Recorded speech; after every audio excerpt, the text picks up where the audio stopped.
Hello, welcome back to Anime on the Sea to Sky. We've had a couple of damp days here on the West Coast, but at the very least, the silver lining that I've been finally able to go up and look to the mountain ranges for the first time in weeks is that we are getting a mountain of snow going up to Whistler Blackcomb, between Grouse, between Sun Peaks, just everything that has been going around here, all of the vacancy and all of the dry sun and incredibly low base that a lot of people have been just accepting with up on the hills for the past month or so are finally getting turned around, considering that they had about 100 centimeters dropped over the span of 5 days, and then over the next couple, the base is going to bring itself up all the way back to 250 centimeters. So I am just really glad that when I have the opportunity later in the month to go up, there's actually going to be something waiting for me to at least give me a much more familiar experience. But there's not really a lot of anime news specifically to be coming out around over the rest of it. I mean, the Demon Slayer movie has been making money, which is a movie is a very loose term to be throwing around that. And I knew what it was going into it, or what I was expecting going into it. I have a buddy of mine that is a fan of the series, and I told him where it's kind of like, okay, well, this is going to be playing at one of our local theaters, but it's literally just a rehash of the 45-minute final episode of the Swordsmith Village arc, and then we are going to be getting another 45 minutes of the first episode leading into whatever this is called. I think it's the Hashira training thing, which would be season 4, I guess. You couldn't bother me to keep track, but thankfully he said no, because judging by what everybody else has been talking about, reliving probably the worst, one of, if not, look, it's not the worst, but one of the worst Demon Slayer episodes, being forced to sit and watch that in a theater before going into what was apparently just a really lackluster setup to, it's like, hey, guess what? We're going into a shonen training arc, which I've seen done well a lot. It's not necessarily my favorite trope of the shonen genre by far, but it would also just be such a lackluster and painful thing to sit through for an hour and a half, and it was just kind of like, all right, I'm really glad that's the case, but it's still going to make money. It's still going to be like settling up there because it's huge in Japan, and there's more than enough people to defend it over here in the West, so what can you do? And I mean, another season 3 that did recently get announced was going to be finally confirmation on One Punch Man's 3rd season, and the fact that we are going to be getting JC Staff to return and animate it, which a lot of people are definitely complaining. They want to go back to the old days, which, what was it, 2015 or 2016 when the first season came out, and it was one of the most jaw-dropping spectacles of animation that anybody had seen throughout the entirety of the 2010s, when in reality, that entire production, looking back on it, seemed to me like such a lightning in a bottle moment. You had some of the best animators who just really followed in the footsteps of Shingo Natsume, because, I mean, he just summoned the fucking Avengers of the animated medium, considering that you had Yutaka Nakamura, Shinichiro Ushijima, Nobuhiro Muto, Yosuke Hata, like, all of these phenomenal storyboarders, episode directors, animation directors, key animators, like, just everybody that joined him, not for the clout, not for a source material that they were specifically invested in, but just on a project with a man that they knew that could lead them to greatness. And it was just seeing how he was able to amalgamate all of these phenomenal crew members into making something that, odds are, it's been a while since we've seen a production that polished to that degree, especially when it comes to an animation standpoint. There's a few pieces, and especially episodes from the most recent One Piece arc, where that definitely, you should take notice and definitely deserves a hell of a lot of praise, but then that's definitely also lightning in a bottle per episode and not a straight 12-episode series.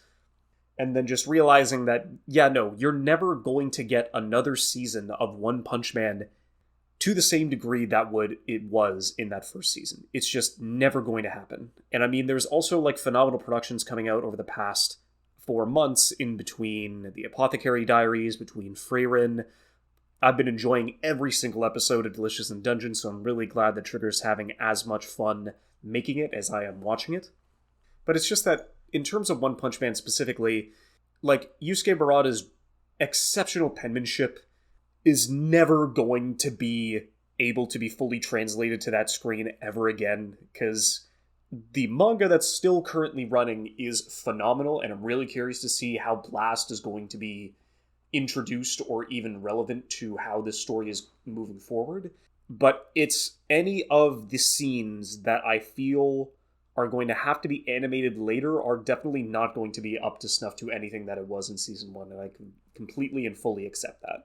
Because for a time and place thing, especially at one of the heights of what the superhero movement in the 2010s was, One Punch Man perfect, was just a perfectly timed production that really highlighted all the things that we loved about superheroes and what the genre could do as a whole.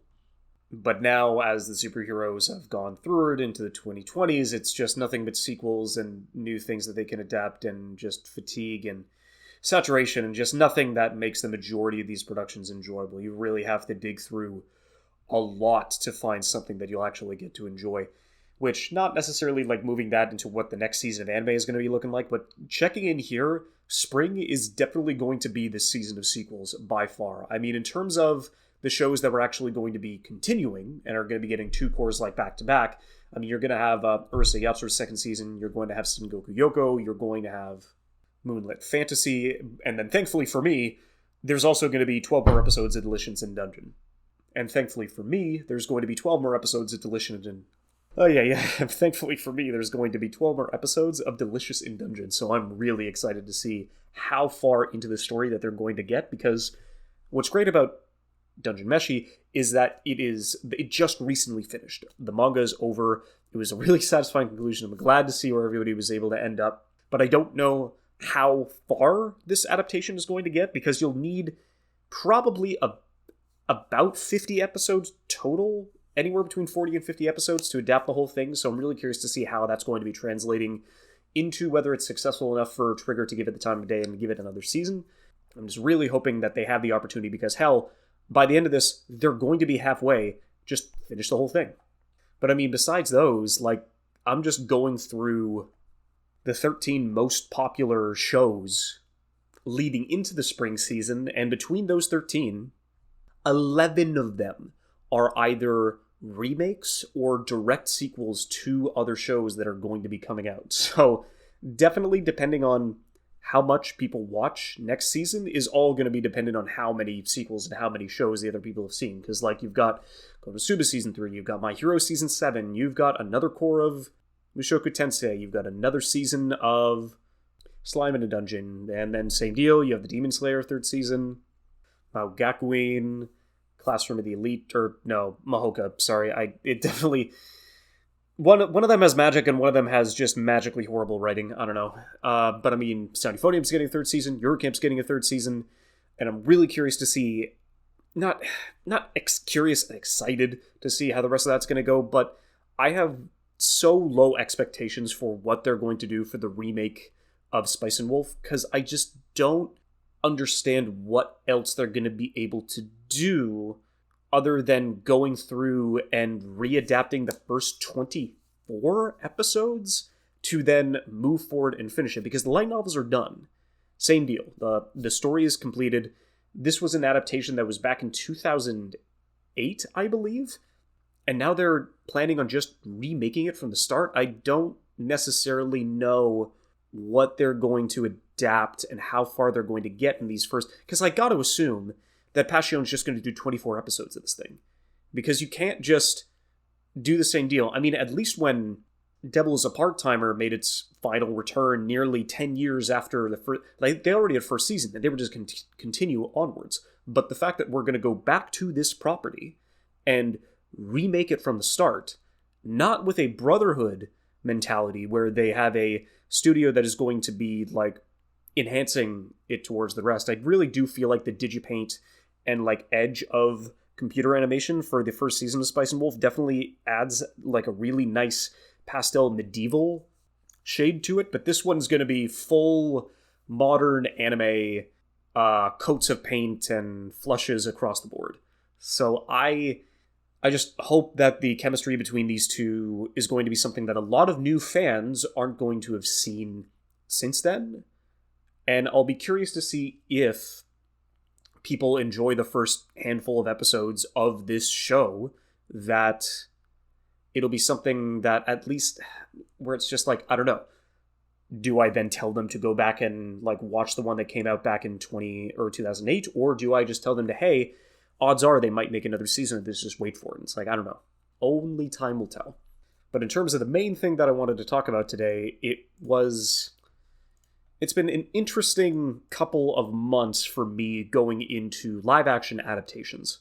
And I really feel like it is definitely a different one where, of these 3 live actions that I watched, One Piece is something that I know the major points of through cultural osmosis ever since I've been an anime fan. Like, over the past 12 years, I know a lot of the major points that happen and who these characters are and what their purpose is and what they want and what they are setting out onto the Grand Blue to accomplish. And so going into the live action version of that and seeing what they were able to do and condense those first few arcs into 8 episodes, kind of hit and miss, but something I could totally see, which it was still able to accomplish, getting new people who have never seen a page of this property into the whole world of One Piece as a whole and getting them invested and telling them it's like, okay, you can either wait a couple of years for the next season to come out because Netflix has greenlit it, or if you are really invested and you really are curious to see what this whole world has to offer, then just jump into the over 1,000 chapters or over 1,000 episodes of anime. Like, you can't necessarily go wrong with most of these choices. And at the very least, I've watched the first 4 episodes of the live-action Percy Jackson and the Olympians adaptation for The Lightning Thief, and the first 4 I've so far enjoyed to that point. Like, I'm hoping I'll be able to do an episode with a buddy of mine, like, later on in a couple of weeks, but Percy Jackson, I do know, has quite a fervent fan base that has spanned for nearly 2 decades. Especially with it, like, becoming popular towards the turn of the internet and having pages through like Tumblr and MySpace and Facebook and DeviantArt and just having all these opportunities for people to divulge their love for this series and these characters. But for me personally, I read all of the books, but I just didn't, and I really did enjoy, like, it was one of the only, like, this fucking dude who doesn't read anything but doesn't have pictures in it. I really did enjoy reading those 2 original series, between Percy Jackson and the Olympians and then sequel 1, The Heroes of Olympus. I really did enjoy all of these books, but it was never something that I never jumped into the fandoms. I didn't wholeheartedly give my life and my loyalty to this being one of the greatest young adult novel series in history. That was not something that I essentially went through or joined in on with the fervor of all the fans that had built up over the 2000s and the 2010s with the new series. But I was more than enough slighted by the live-action movie that they did back in, what was it, I think 2010 or so, that it was the first time I was legitimately cross and felt like I was failed as a consumer of the original material, and I had just been conned out of my money, because good golly, that movie was fucking bad. And it was the first time, like, I'm pretty sure I already told this story before, but where I went to go see the first Eragon movie with my friend, who he had read the books, and I didn't. And I finished watching the movie, and I enjoyed it. I was only, like, 10 at the time. But then even him, as a 10-year-old, was like, I did not like that movie. It's like, what do you mean? It's like this, like, nothing was right. All the characters were out of order. These things weren't supposed to happen now. They were supposed to happen in the other book. And, like, they just don't fit together like the same characters that I read in the books. And it was like, you're kind of crazy. And then the live-action movie comes out and it's like, oh, so that's what he felt like. Oh, so this is the kind of disappointment that he was seething with after watching that film. And I was like, oh my god, I get it now. And thankfully, I have not, in the first 4 episodes, felt that way at all about this new adaptation, where it's just, you are following these kids, and they are trying to figure out their heritage, their powers, and their greater place in the world and the conflict at large that has them thrust onto an adventure in order to save the status quo of Olympus. And it's like, man, they're doing a really good job so far, like, settling this up. And I'm really curious to see how this goes. Now, in terms of the mixed reception that I and a lot of other people have had with this live-action series of Avatar: The Last Airbender. And a lot of people have said their piece. A lot of people have really gotten into it. I would say if you still want to, at the end of the day, if you don't want to get spoiled on any of the Avatar's first season, and your main question is, should I give this a chance, or should I just go and watch the original? And I completely agree that you need to go back and watch the original. Because if I had, they're about the same length of time. But if you're asking me what was a better thing to get into, especially initially, then just go back and watch the animated series.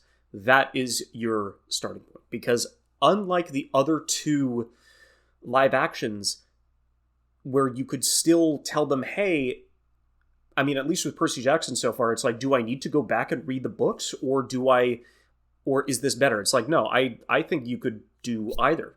Like, either way, you can either wait for more content to come out, or you can just go back and read the books if you're that excited about it. But with this adaptation, I can't in good conscience tell anybody to go and watch the live action. Now, in terms of spoiler territory, as a comparison to the original, it's just not... It doesn't feel like it's in the same ballpark or the same demographic that they were going towards, especially in the creation of the first show, which is... You can kind of understand that, where it's just, especially with the interviews and the mentality and the mindset of a lot of the showrunners that were going towards a more fantasy war drama a la Game of Thrones. But even though, yes, that is a part of what makes Avatar a little bit more stand out in terms of a lot of its other anime-inspired cartoons for Nickelodeon that came out in the 2000s, this one legitimately has a more focused character drama depending on you have in the histories of the casts and their place in the world. And just so I don't go off on a tangent later, I do think that, yes, the first season of Avatar, the original animated series, is still the weakest book, even though it still has a lot of flashes of brilliance and really sets up well bits and pieces of things that they will use later on and what's to come towards the rest of it. I think that is a near universal trait that a lot of people hold for fans of the old stuff. It's just kind of like, yeah, the first book isn't as good as the other two, as it's one of the rare series that ramps up and gets better as it goes along. But regardless, there was still a lot of good stuff to be adapted in the first book, and a lot of stuff that they thankfully did cut out, even though book one in both series are about identical in length in the amount of stuff that they could adapt.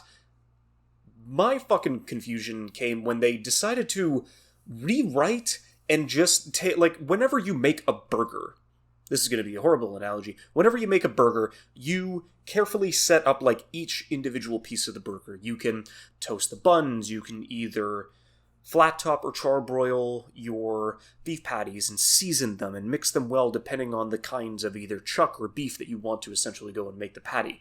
And then the accoutrements and all the other pieces that you can add can still be set up on personal preference depending on the person. However, if you are somehow able to amalgamate all of the ingredients together in such a way that the overall end product turns out better than the sum of its parts, then you know to succeeded in creating a fantastical show.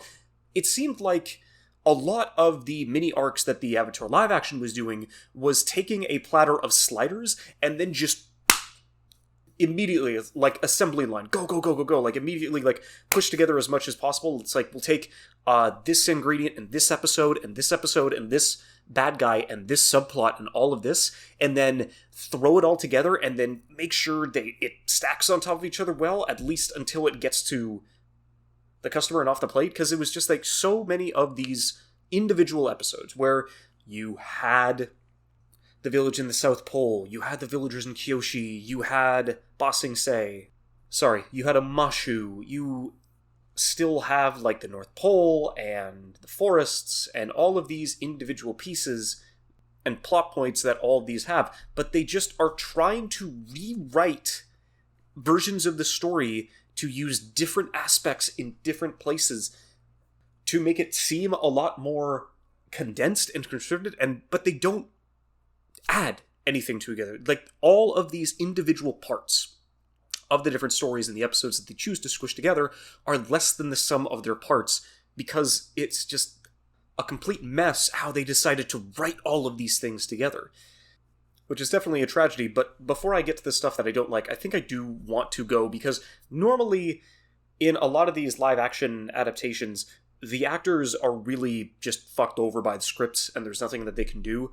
In some of the worst adaptations, it definitely seems like anybody who's a big-name actor or actress is just rigging it in to cash a check, but everybody inside of this cast did a phenomenal job portraying all of their respective characters. Like, the only negative things I can say about stuff like Azula and Ozai, it's just kind of like, why are your characters aren't supposed to be here, so it already feels awkward enough to actually like see you get so much screen time, but they're still using that screen time to still portray the specific things that each character is abusing in order for them to get to where they want. It's just that the script is forcing them in these ways with such bland just such bland writing that there's not really a lot that any actor could have saved in any semblance of the word. Because there is not really any horrible performance in this, where it's kind of like some people would point towards Kia Wentio as Katara, but like she got literally nothing to do inside of this entire one. She was able to learn how to waterbend just like the standard Katara, but most of what she's supposed to bounce off of, which is either Sokka's sexism or trying to get Aang a lot more centered and to make him stop being so careless and actually focus on his training, they're in their modern adaptation, Sokka and Aang have already like gotten over their pieces and they know what they need to do. So there's nothing for her to really do besides learn how to waterbend and get over the trauma of her mother, I guess, but that was mostly just as an expedition dump. So that was definitely unfortunate to the rest of it. I mean, if I did have to, like, say my favorite performance of this would probably go to Ian Owsley, because even though his Sokka's character is been definitely toned down and wasn't able to get as much of a character arc as he was to get in the original, he was the one I was most concerned about going in, because I don't know how to translate that cartoonish goofery that Sokka has into live action without it feeling unnatural or too over the top. And Ian just set up this perfect middle ground of a performance where he's familial, he's courteous, he's a great companion, he's a perfect center for this group in everybody that was revolving around him, especially with the stuff that he has to do. He doesn't have as much room to grow inside of this book as he does in the actual show, but outside of that, with what he was able to do inside of his performance, that was the biggest surprise to me out of all this, because it's yes, his character was toned down, but I did really love how he was able to turn a character which I thought would have been just impossible to portray in a positive light in live action, and he was able to do that flawlessly. And I mean, Gordon Cormier does a fantastic job as Aang. He plays off the childishness and the whimsy of all that other pieces with still having the opportunity to be stern and stoic when he needs to be.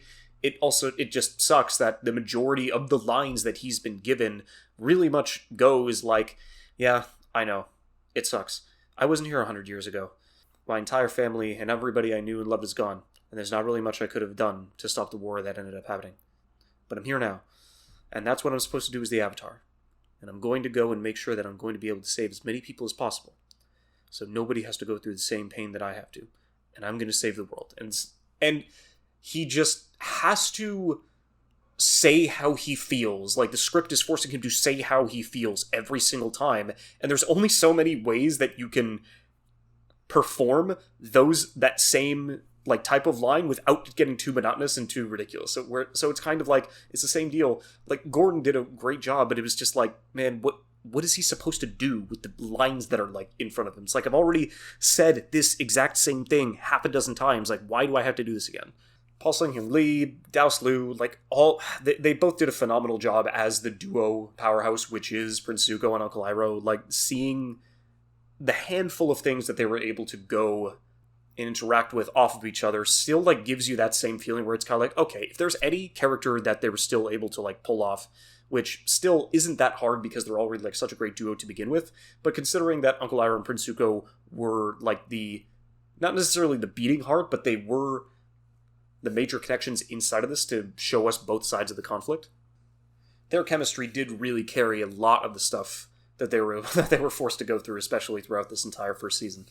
But it's like, I don't know, man. Most of the things that we ended up getting throughout the majority of these semblances, where it's kind of like everybody's in Omashu now for some reason.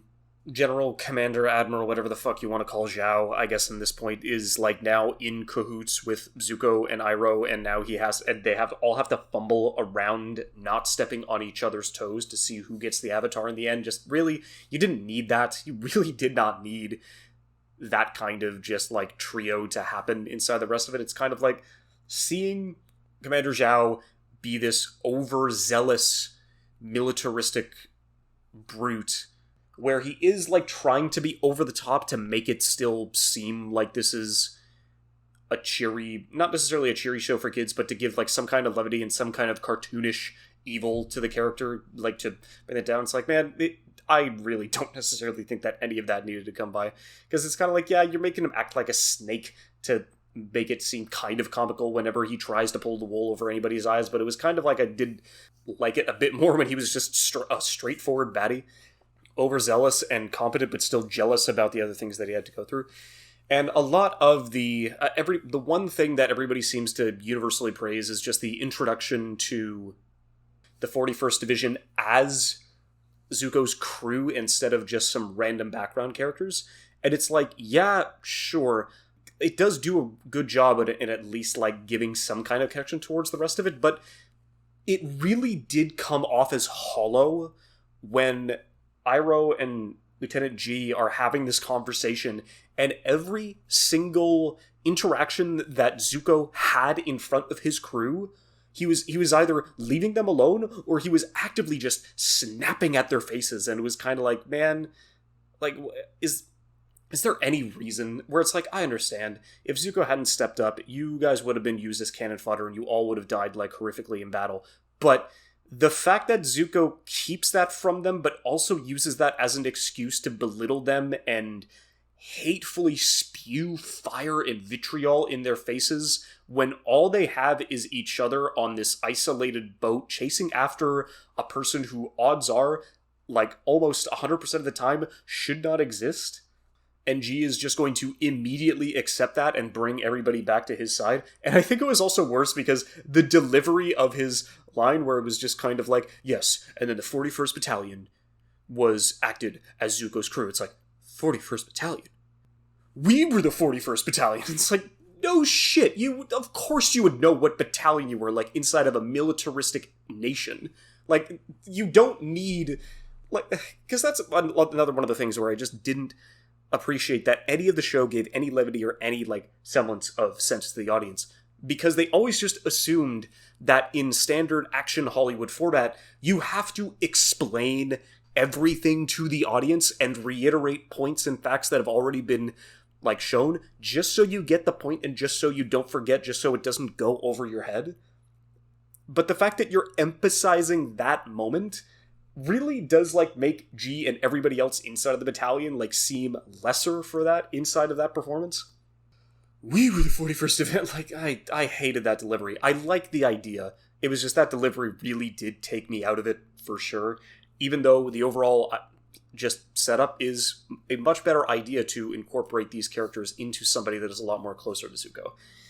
It's just the way that was delivered and the way that most of this story is tell, don't show, was incredibly aggravating as the one went along. It was like everybody consistently talking about how they feel consistently. It's like, yes, we get that. That's such an anime thing to do, and that's not a reason to be inspired, and that is not a thing. You don't need to just take away all the things that are potentially bad. You need to take a look at the things that are bad, learn from them, and learn how to incorporate them into a much more positive light and to actually have the opportunity to improve those things. It's just tough. I don't know. A lot of the stuff that goes on in Omashu with the rest of it, it was definitely cool to see how Iroh got captured in that sense. Instead of, like, just being around, he actually gets properly set up to let Zuko escape. It was kind of cool, but just everything revolving around the rest of this, especially with the attempted assassination of Bumi. And, I mean, that was an attempted assassination with physical, but it's like, don't worry, the writing already assassinated him on the page, and you didn't necessarily have to bring that into the adaptation. It's like, we get it in this hyper-realized war drama where violence is key and we're always having to be reminded we are at war, this is a war. Haven't you known that this is a war that's been going on for over 100 years? And it's kind of like, we get it. We got it when you fucking genocided an entire race of air nomads at the beginning of the show. And Gyatso is just thrown away as a punk. Like, he didn't get to fight anybody. He just farted in people's faces, and then he just got completely burned alive inside with the rest of the kids, I guess, where it was just, Master Gyatso, there's too many of them. What are we going to do? And it's like, that's, of course, that fucking reference is just a little out of pocket because it does involve younglings, and Gyatso isn't the one that fucking kills them. But still, it's just, God, everything from that point on, it's like, oh, so they're going to make this focused as a war drama, not a character drama. And that was like really one of the biggest concerns that I had going into this show after that initial, especially with the fact that it's not that Aang, which is also why a lot of people were very concerned about that, because in the first season, the Storm is probably one of the best episodes, if not the best episode of the first season, because it's the same deal. It gives you Zuko's backstory, it gives you his relationship to Iroh, it gives you a reason why he went so far to the ends of the earth to find an Avatar, a being that he, pretty sure doesn't exist, to try and just get home. And it also gives you a reason why Aang, ran away in the first place, because he was just a child. He was 12 years old, and he wasn't ready to become the major figurehead of the rest of it. And it just so happened that the day that he was trying to run away from all of his responsibilities, like a proper 12-year-old kid would, in the face of such a grand prophecy, in this one, he just flies off in perfect timing for when the air nomads get wiped out, and he just gets caught in a storm, which honestly, it was perfectly sunny out. It was, they were getting ready to view the Comet Festival with a clear sky, and then he just goes away, and then it's like, I'm gonna go ride in that storm. Oh no, the storm is forcing me down towards the water. Oh no, this huge wave is going to submerge me. And it's like, oh my, what? Oh, this isn't gonna be good, is it?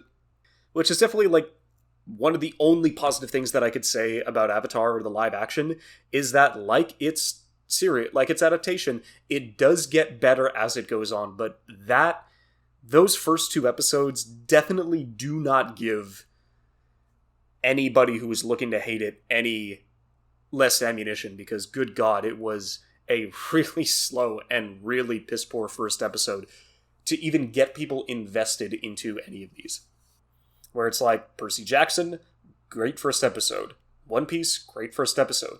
All of these get you into the world, kind of get you curious, but also show you just enough to kind of figure out where these characters are going. First episode of Avatar, which basically condenses the first 3 episodes into its opening runtime, was probably one of the worst pilots that you could have given anybody who was kind of interested in getting into this series.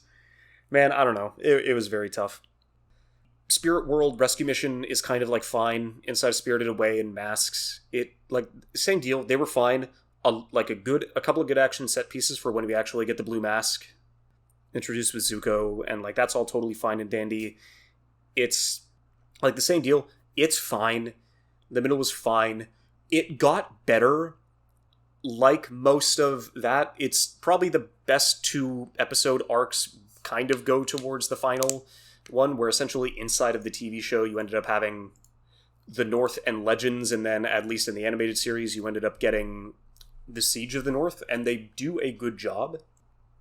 Although in a way to make it a little more, I guess with a little more levity and a little less childlike, they wanted to make sure that everybody was having a good time and they were all on the same page, and Yue was sure she was betrothed to some dude, but she turned him down, and everybody is on good terms with everybody except for Katara, who has to prove to the masters that it's no, women can fight too, which really sucks, because it's the sexism that was shown in both the South and the North Pole, both gave way to the where it's kind of dude, your backwards thinking is going to get your entire tribe killed. Maybe you should just adapt and evolve with the times. but it's like over in like less than an episode. It's like, oh great. All these threads are just like being way too conveniently timed up, so there's no reason for conflict and no reason to not show that everything else is going to be fine in the end. Also, instead of just Zhao being a very studious commander and being able to steal a scroll from underneath the librarian's nose to figure out what the weaknesses of the different tribes were, it's kind of like, oh yeah, no, we have the weakness of the water tribe like sitting in this random tower, and we've also got this really cool spirit dagger. Like, the fact I just everything related around like these convenient tools, not only for the writing but for the characters as well. It's kind of like, why did you have to change it? You didn't have to add the caveat that, ooh, these spirits can only be killed by these spiritual weapons, and where it's kind of like, no, they come down to Earth to know what it is to feel and know what it is to be human again. You don't need an additional spirit dagger to throw it towards the rest of it. They're already down here. They're already human. They can already be killed. Like, Zhao, in a fit of rage, just slices one of the spirits down with a fire chop, and everything goes black. And it's like, that's cool. Like, that's a really cool set. You didn't need any of these extra pieces that the live action felt like they needed to add. You didn't need to. The story was already there. You really did feel like the demographic of this show was going to be somebody who it's like, oh, they had watched the old one, and now we need to, because they've grown up and now they become more mature, now we need this to be a more down-to-earth war drama. So great. So your demographic are 20 to 30 somethings who had already seen a phenomenally animated series with a great story and great characters and great setup that we had already done before, and you're going to make a middling 5 out of 10 live action based on the hopes and the demographic, which of course money is always the case, because there was enough of an audience that would watch a live action adaptation, and so now you're going to invest all this money to see if you can fan the flames and get the fans back into the show. Where it's like, okay, you alienated the fans because now half of the story's different, and then anybody who is getting into this, which there will be, like, some people will like this show, and they will want to see more of the world. But those numbers are going to be so infinitesimally smaller than the standard ones that you have for people that would have enjoyed the show that you were hoping to adapt. But now you have a much smaller demographic of people that are legitimately interested in seeing a second season, and an alienated fan base that already went through a live-action movie cross and already loved an original series that they can just go back to, and now nobody's happy. So now your demographic is nobody, and now odds are I wouldn't be surprised if they're not going to have the opportunity to get a book 2, because the majority of it's been so middling. At least with One Piece, there were more than enough people that were... They got both, where it's kind of like, yeah, a lot of One Piece purists, they were kind of curious why they didn't get this specific thing right, or this specific character, or this specific moment done, but it was still a fun watch, and they could find something that they enjoyed. And on top of that, they ended up getting so many people who had never seen any page or frame of One Piece, and it got them invested, and now they want to go and see more. I can't see a larger audience watching this Netflix show and being like, yes, I want 2 more seasons of this. And it's just, I really don't know what they're going to be like doing towards the rest. It's just not feasible for anybody to be either happy or for them to make any of their money back if they decide to go through and invest and make 2 more seasons. Which is just insane to me, how much it's just that how money talks in a lot of these live actions in general. And it's more of a miracle. It is not the norm. It is a lightning in a bottle. It's a miracle whenever we still haven't gotten to that era where these either cartoon or anime live action adaptations have gotten to a point where we are almost breaking even. We are almost 50-50. Because I really don't think this is going to be the decade for live action animated and anime adaptations. It just doesn't really feel like it. Video games, however, oh yeah, like Sonic, The Last of Us, which is really fucking, like, it's diametrically opposed to each other. I get it. However, the live action Sonic movies are at least getting people who have heard of Sonic curious and invested, and they actually want to see more. I can't see the same for Avatar, but it's also but also with The Last of Us. The Last of Us was just phenomenal and universally praised, which I really did love. I don't know, man. It's just really difficult, and I know my expectations for this live action were on the floor, and I guess they hit the bar, because if they somehow didn't clear the bar that was on the floor, that was definitely something that I would have been more laughably upset about. And it's just, for stuff like this, it's fine to say that at least, even though this sucked, the original is always going to be there, and it's always going to be something that we can point people towards, because it still hasn't lost its luster, and it still has the opportunity to wow people to this day.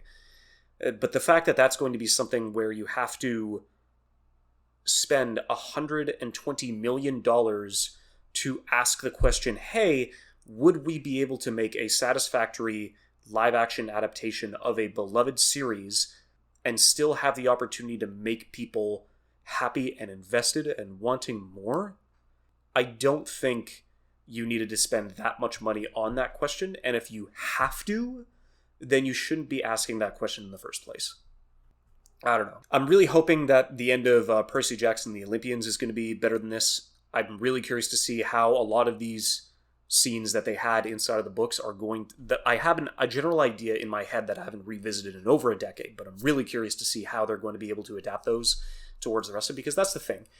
This was a middling adaptation because it was fine in the things that they adapted, but on the things that they tried to do new, they failed miraculously. Where in weird tangent, I know, to say something like Freyrin, which is currently the best show I'm watching right now, like, period, because not only was the source material phenomenal, the adaptation elevates every possible aspect that the world and the characters and the vision of the story that they were adapting had, and it's making a universally better product off of a property that was already so good on its own. And at the end of the day, for fairly sure, I cannot say the same thing happened for Avatar: Last Airbender. So, I don't know. We're just going to have to wait and see what the next live-action adaptation is going to be bringing, and we'll be able to see if, at the very least, it can be better than just painfully average. All right, cheers. Have a good one.